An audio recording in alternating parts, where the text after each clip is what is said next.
Hello and welcome to a special edition of Community Update. I'm Andre Evans, the show that keeps you up to date with the day-to-day operations from an economics viewpoint. Today we're going to be talking to Mr. Kevin Lilly, who came down here to be with us today discussing his organization, Samaritan Steps. He works with homeless teens. Thank you for being with us today. Thank you for having me. All right. And so how long have you been working well, you're actually the founder of Samaritan Steps, and I understand you've been doing this since the senior year in college, am I correct? Mm-hmm. Absolutely. Okay. And what made you decide to work with homeless kids? Why homeless kids, first of all? It's a mix of a few things. The reason why I wanted to focus more on homeless kids actually goes kind of back to high school. So in high school, I used to volunteer for this program called Christmas in the City. Okay. And for those who aren't aware, Christmas in the City is a big Christmas party for homeless children and I want to say preteens or something in the city. So they give out toys, they have someone dressed as Santa, all that stuff for homeless children and their families. And that was kind of like my first real exposure to homeless children and homeless youth, because prior to that, you know, the image you have of homeless individuals is that old guy who smells like pee in the corner asking for money for something. But that really just kind of shifted my whole perspective, and it really made me realize, like, there's people my age out there, there's people my sister's age out there and other stuff who are dealing with homelessness. Right. And that to me is just unacceptable. Right. And then I was just trying to do something because while there are a lot of resources here compared to other places, there's not enough. So, and there's not enough that are doing what I want to do and the way I want to do it, and I feel it should be done. So I wanted to just do it that way, do it my way, and yeah. That's very noble. And how many other, yes, we know about Bridge Over Troubled Waters and a couple other organizations, but I don't think anyone is really quite doing what you're doing, because you had a certain perspective that kind of struck me when you mentioned that you don't like to use poverty as a stepping stone, just to have something as an excuse to create programs to help people. Because everybody else seems like they just, like Pine Street, for example, their mission in life is to help end homelessness, one person at a time. Yeah. And I really don't see how that's any realistic goal. You know, I understand that's something, everybody has a goal, they want to reach a certain point, but it seems like they're unrealistic. Yeah. But you're different, because your organization is more realistic in terms of a realistic goal and tendencies that's going to help actually make a difference for kids that are living on the streets. Now, that brings me to my next question. When you say homeless teens, what exactly other services are you providing? Are you placing them in like temporary situations, or could lead to permanent housing? Ideally, I would love to do that. We just don't have the funding to do stuff like that. Because I would love to be able to do transitional housing. I would love to be able to offer a lot more programs and services. For now, we just have like a book scholarship. We do story times. We do a domestic violence event. We do a lot of different little meaningful programs and services for now. Ideally, when more funding comes in and more openings and opportunities comes, then we'll be able to expand and do more of the stuff that I kind of envisioned. But for right now, trying to be small but have a meaningful effect with what we do.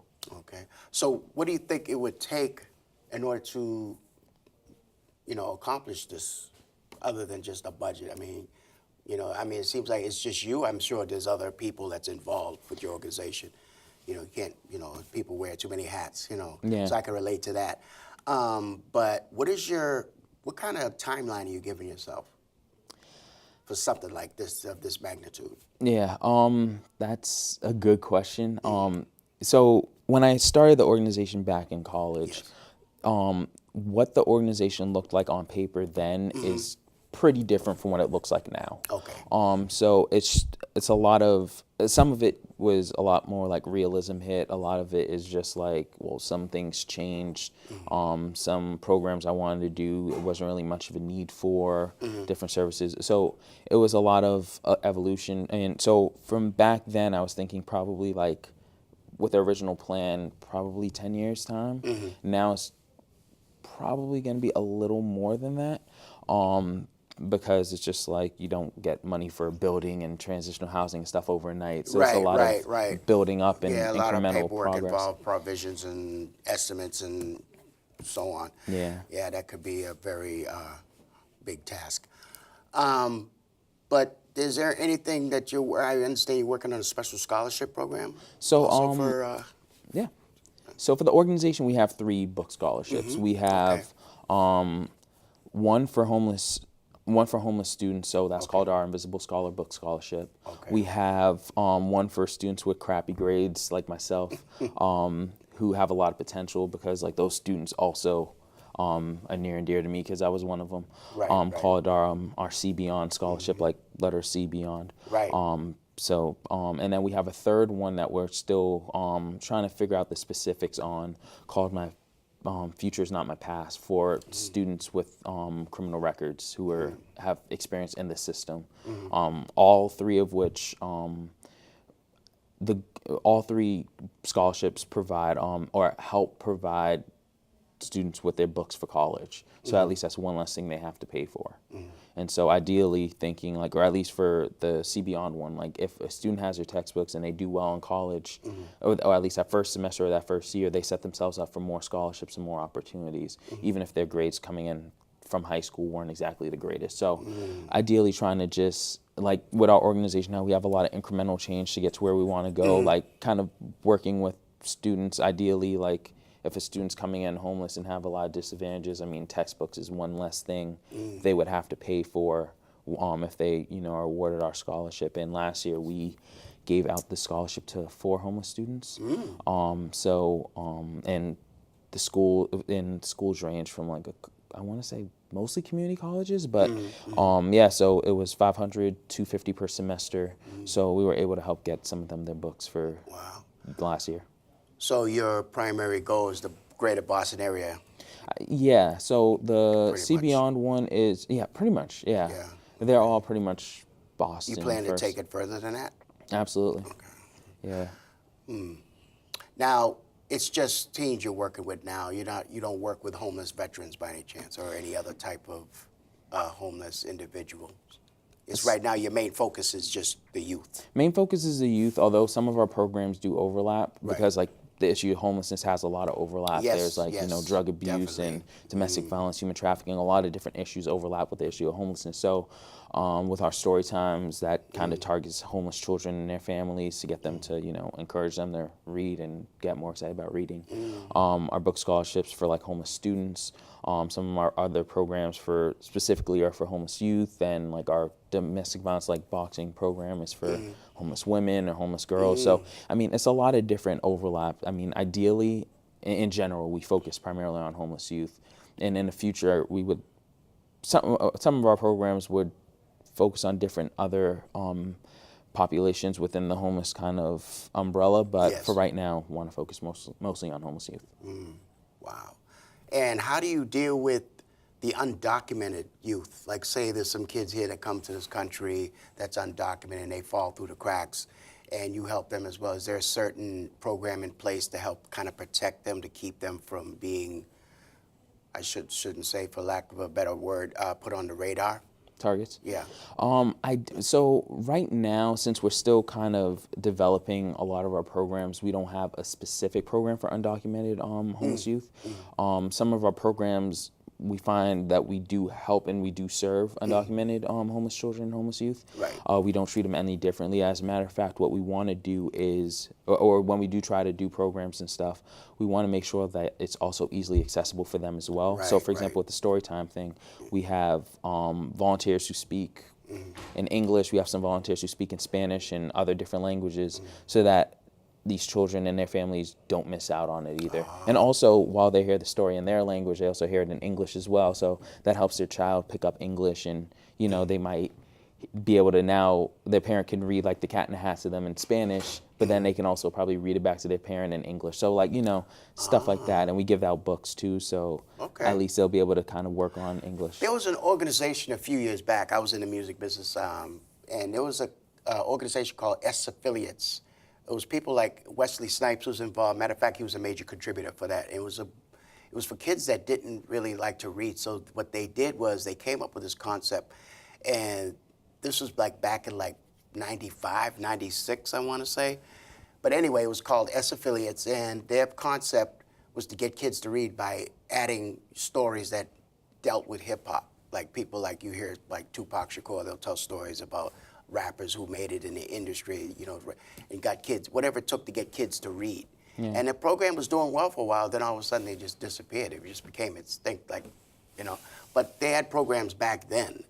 And just imagine if we had more programs like that now. I guess I'm assuming it might have been an issue with budgets.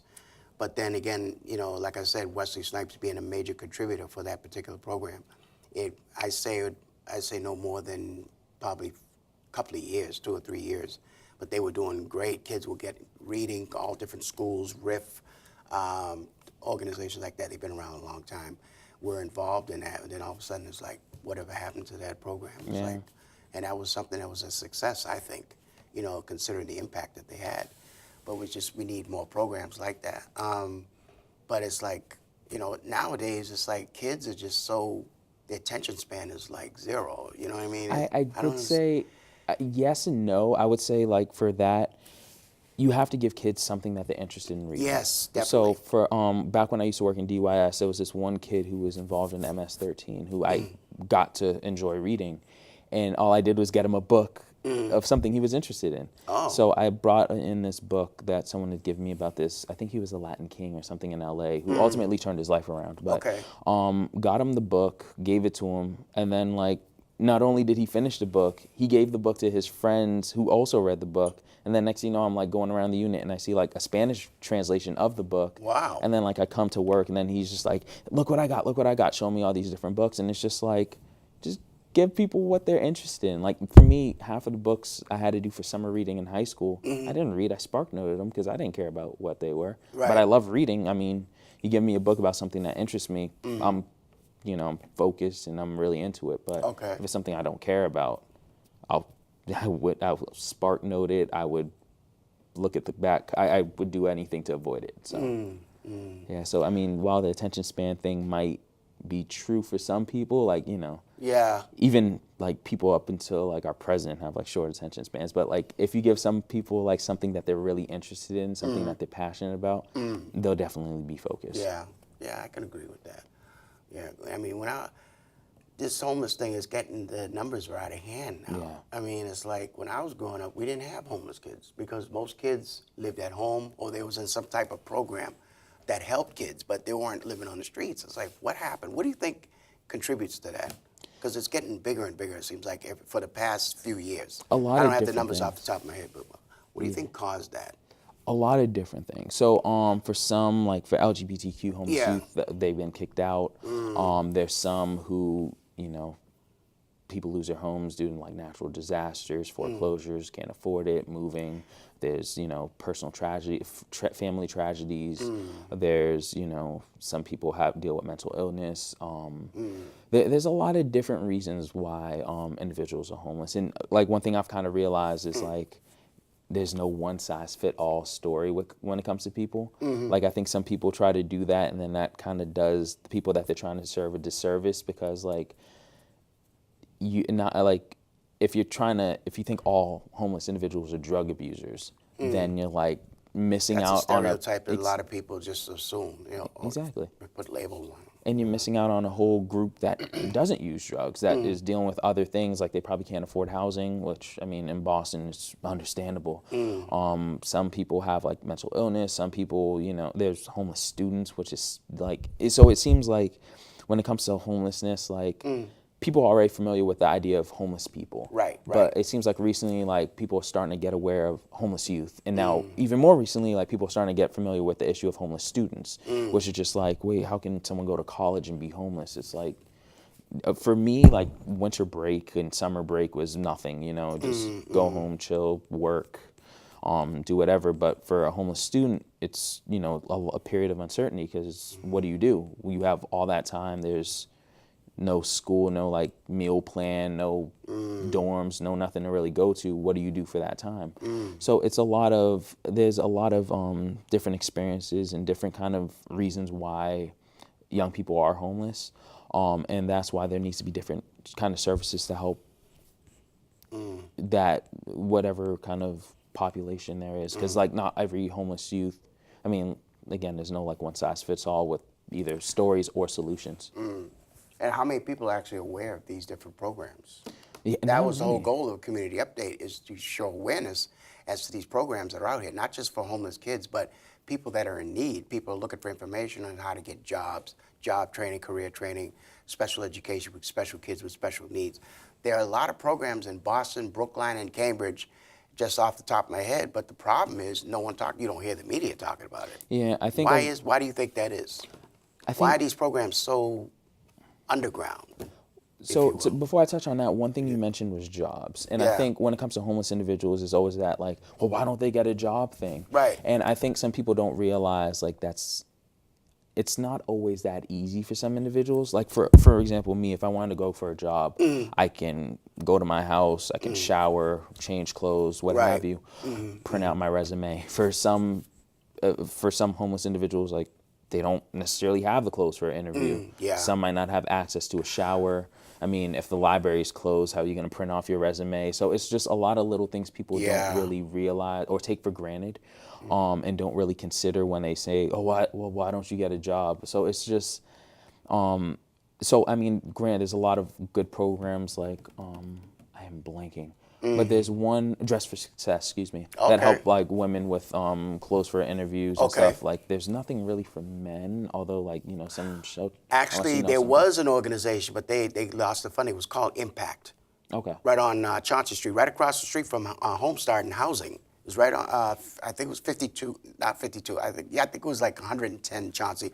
But it was a program called Impact, and their primary goal was to get people jobs. And they not only taught people how to get jobs, you go on the computer and type what job search, they got you clothes for interviews for men and women. Yeah. They helped you talk on the phone. They do a role play, like you'd get on the phone and call, yes, my name is so-and-so, I'm looking for a job, and you know how to conduct yourself in an interview, print out resumes, how to fill out an application properly. So that was a stepping stone to help a lot, and they had a tremendous impact. That's why it was called Impact.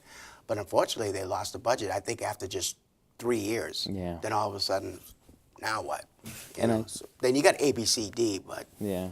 And ideally with the job thing, that's one thing we're trying to work on. We're trying to figure out how we can do like a workshop, job training, job Right. skills type of thing, but also make sure like it's a well-rounded program, not just, hey, Okay. we're going to work on your resume, Right. now go away type of deal. Like, I want to make sure like not only is their resume good, I want to make sure they have clothes for an interview. I want to make sure like, they know different jobs to possibly apply for. Because, there are some people with criminal records who are kind of nervous, like, I'm not Yeah. sure I can apply there, and a lot of different things. So I want to make sure that they're set. So, but as far as the question about the media and the resources and stuff, so Boston is a real kind of, I would say, special case. Like, we Right. have a lot of programs and services yes, we here, do. like we a lot. sure do, yes. I remember seeing, I think it was the Globe last year. I think they had an article about, well, some organizations that do the same thing should just merge or something like that, if I remember correctly, to kind of point the article.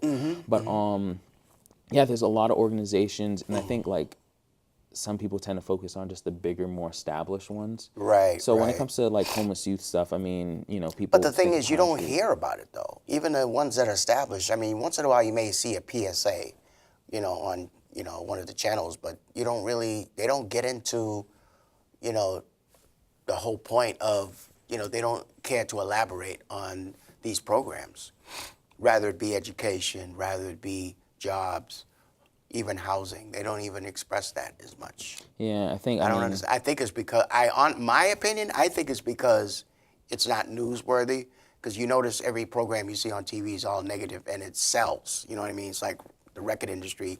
Anytime you put out a record, it sells, but it has to be something that's negative. If you put something positive, like you show a kid talking about growing up in the streets but turning his life around, like you talk about the Latin King, or if you talk about something that's positive, kids graduate from college and actually doing something with their life. To them, they feel, oh no, that doesn't sell. We don't want that.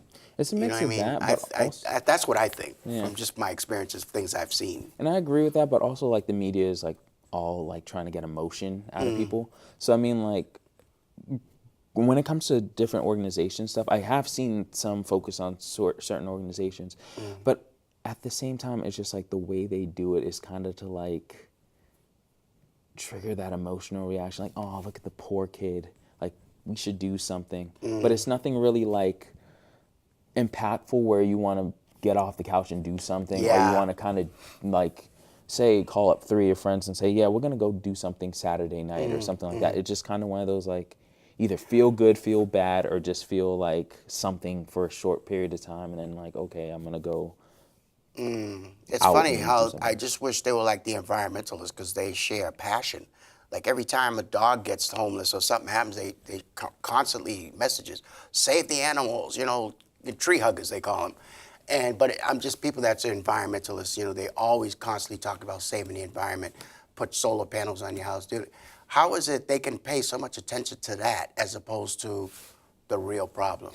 Because You know what I mean? How is you can focus on animals, but you can't focus on human beings. That's another thing I just couldn't fathom that. when it comes to people, I think, or homeless people in particular, Yeah. like with a dog who's homeless, it's Yeah. like it's no fault of the dogs, or at least for some people, they're like, oh well, it's not the dog's fault, whatever. But when some people see homeless people, we kind of tend to we have that mindset like, well, they must have done something to deserve it. They probably were abusing drugs. They Right, probably were a right. criminal. Oh, right. So Yeah, for some people, they yeah. kind of Very good point. rationalize it away as it's that person's fault, instead of seeing like a person in a negative situation who needs help. We see a person who probably did something to deserve getting in that negative situation, which kind of helps us to rationalize away why not doing something at that time is kind of like okay. Where the animals are innocent. Yeah, exactly. Or the environment is just like, it's kind of bigger than us. But I think, yeah, so it's a real, we have that kind of like, well, you must have did something kind of mindset without even getting to learn the name of the individual, learn their story, learn anything about them. We right. kind of just jump to assumptions. Oh, you're homeless, so it must be your fault. Exactly. And it's just like, that's the thing. People don't really take time to get to know anyone. We just kind of assume, and granted, there are some individuals who are struggling with drugs who do need different detox programs and other stuff.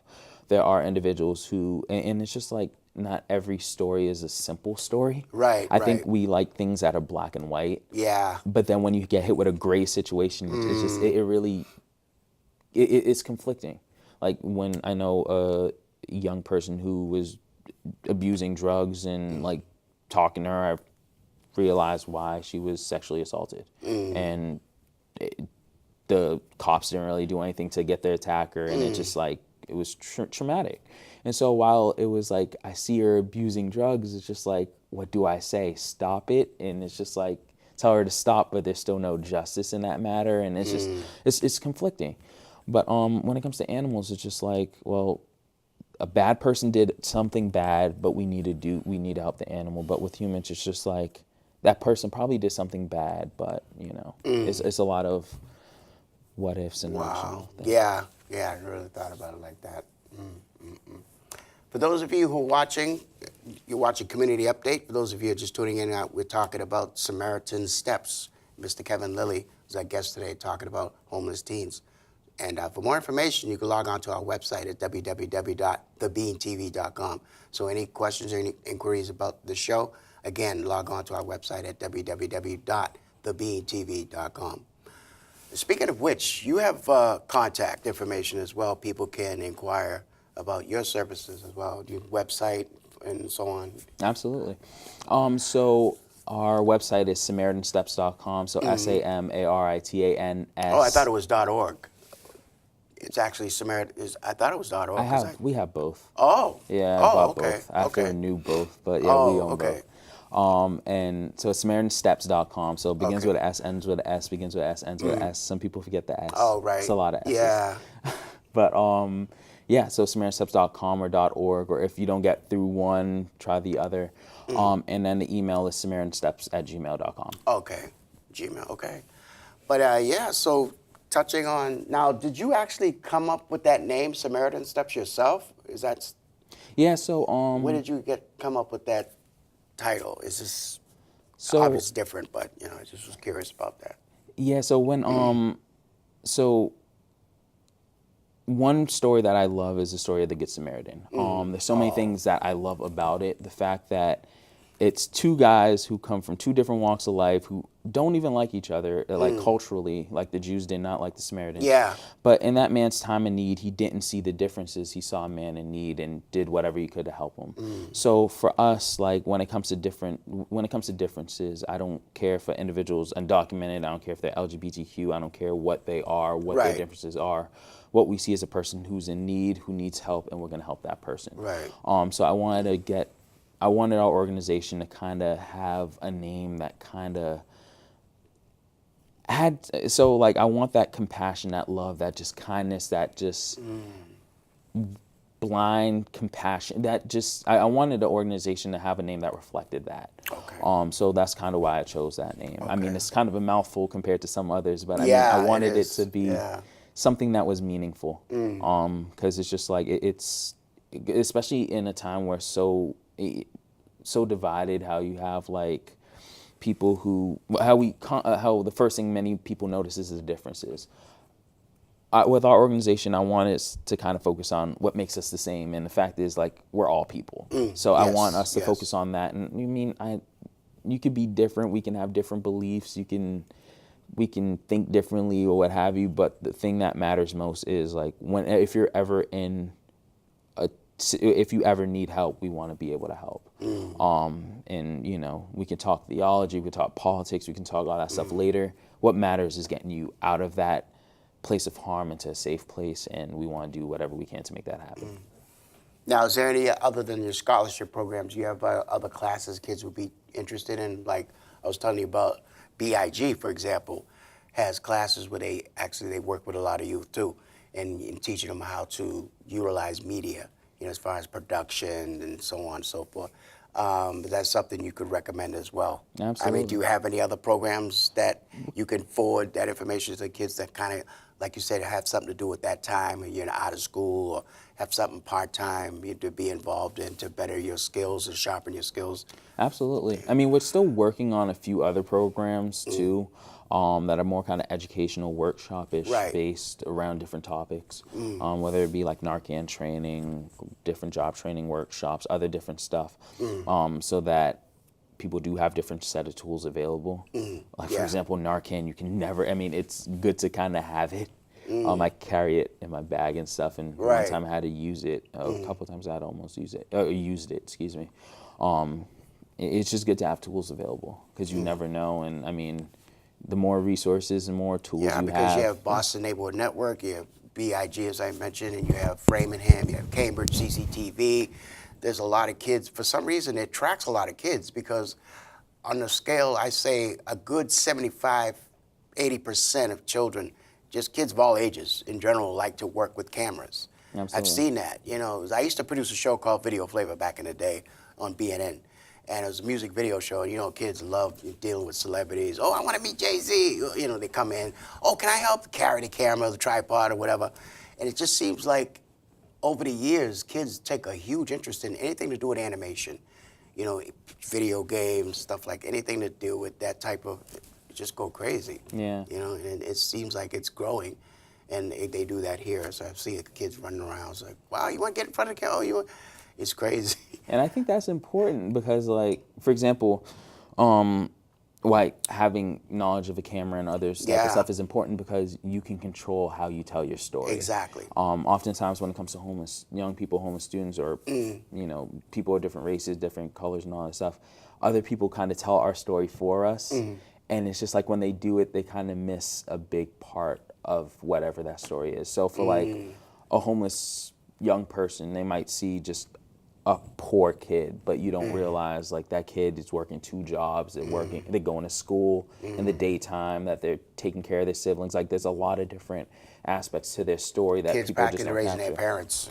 Oh yeah, exactly. Like there's so many different stories, and there's a lot of amazing kids out there, kids, young adults, youth, and whatever out there. So it's just like trying to, and that's one thing we want to kind of work on too, like a little later on down the line. But having young people control their story, because like one thing we try not to do is we try not to like sympathy pimp kids and young adults and young people. Like I don't need to like make you cry. I'm like, I want to get you to do something, not get teary-eyed for 30 seconds, be like, oh, that poor kid, and then carry on with your life. Like that does nothing for me. Like I'm like I don't need emotion, I need action. So. Yeah, action is a key word. Yeah, I mean, these organizations, I mean, there's so many of them, you know, not just working with kids in general, outreach and so on. But you got all these different organizations that tell parents how to live their lives and how they should discipline their kids. Like there's organizations that it's a form of abuse if you spank your child, things like that. And they actually fall for that. I don't understand why they would even consider that. I mean, there's in the Bible says, if you spare the rod, you spoil the child. But if you don't chastise your kids, how you expect them to respect you? You know, they're going to grow up, they're going to walk all over you. And not only that, but they're going to perpetuate a cycle where they think it's cool to not discipline your kids because they think you're abusing them. Oh, you slap your child, you spank. You know, I don't know where they get that upbringing from. I mean, what is your take on that? Do you agree with that? As far as parents should discipline their children. Yeah, they should discipline them. You know? But for me, there's definitely a clear line between like spanking and then like just beating, like abuse. Like Well, I've seen both, and it's just like, I mean, I got spanked, but I mean, I've seen kids who have been like abused. So it's just like there's some parents who don't know who need that to know that there's a big difference when it comes to stuff like that. But and that's why these organizations act as surrogates to intervene. Oh no, you can't do that. That's But I've seen parents who've done a great job with their kids and they don't spank them. There's a lot, but I think that discipline definitely is an important thing, especially because, like, I mean, for my parents, it's just like they'd much rather spank us than see the cops like do anything to us or anything else. Like, you know, we grew up with the police talk and everything else. So. Right. Yeah, I remember. Yeah, back in the days, if you didn't show up for school, the truant officer come knocking at your door. Hey, how come your son or daughter didn't go to school today? Yeah. You know, not anymore. It's like I honestly think that people just don't care anymore. I think it's just gotten to the point where kids are just practically taking over everything and they just don't care. They have no respect for anything. And it's like they just, not all kids, but I would say safe to say a majority of them. They just seem like they don't care. They walk all over their parents and tell them, oh, you can't tell me what to do. Oh, I told you I'm not going to that party. You know, like, what was that house party where kid went out, he wanted to go out, stay past his curfew, his poppy, you know, things like that. But it's like, because I would kids say, nowadays are crazy. It's like they don't care. That's what it seems like to me. I would say like every generation has, like, we all have our crazy kids. We all had our crazy kid moments. True. We all did stupid things. That's true. Some of us got caught, some of us didn't. Yeah. But there are also now, I would say, there's a lot of people who talk about this generation but don't talk to this generation. They don't really want to work with the young people. They're just like, oh, you guys are always doing, you're always like, you know, up to no good. You're always nothing. They're always putting down these kids, saying like, you know, you'll never amount to anything, all this other stuff. And it's just like, you're just seeing the kid in the present day. You're not seeing what that future potential is. So I think like when it comes to stuff like that, I mean, for some, they find it easier to criticize and actually get involved. So I mean, like, and it's a respect thing, and role models also play a big role into it too. Yeah, I mean, because it's just a lot of people talking down but not like working with them, and some people aren't relatable. I mean, like there's a lot of adults who I know did stupid things as kids, even stupider than some of the kids I know doing stupid things as kids, and instead of like mentoring these kids and kind of like working with them and kind of looking out for them and stuff like that, it's always just like, well, my generation didn't do this. It's just like, you guys did more drugs than us. Like, you know, y'all did a lot of crazy, wild things too. It's just like, you know, you guys are reflecting now that you all are older and have like, you know, experience, but like, you know, you're dealing with someone who was once in your shoes. Work with them. Yeah. Mentor them, show them that same kind of take more action, take more time to talk to your kids instead of talking at them. Show a little more compassion. Yeah. Because I mean, like we all were that crazy kid at one point or another. Some of us changed, some of us didn't. But I mean, you know, having good people in your life that kind of have your best interests at heart, who some of which might show you tough love, some of which might, you know, be a little nicer, play good cop, but having those people make a world of difference. So I think like we need to have more of those people in these kids' lives instead of more commentary, more real more parenting critics. As opposed to surrogates. But there's some surrogates who do a great job. Yeah. I mean, because there's some parents who, But it falls back on the parents because, I mean, it takes two to tango. I mean, I'm from the old school, but if a mother brings a child in this world, that mother should be responsible to raise that child. Absolutely, That's but I that's mean, my thinking. You know what I mean? absolutely, and I'm not discounting that. It's just like, with how much you have to work in order to afford a basic apartment here in Boston. Some parents are busy working, so there's no one really to raise their kid except some couple people in the hood and a few others. So, but having those good examples, those good role models, those good surrogates, those good teachers, those good coaches in Little League, those good Pop Warner coaches, those good people who care about these kids, like genuinely care about these kids, would go a long way. And I mean, like their mother would do their best to make sure that kid has a roof over their head, but that surrogate, whoever that person is, might play a role in that young person actually graduating or find something they're passionate about. Well, unfortunately, we're come to the end of the show, but I want to thank you for being on the show today, and I wish you the best of luck with your organization and what you're trying to, impress upon the younger generation. And again, those of you're watching Community Update. For more information, please log on to our website at www.thebeantv.com. Again, I want to thank Mr. Kevin Lilly for being on the show today, and we'll see you again next week.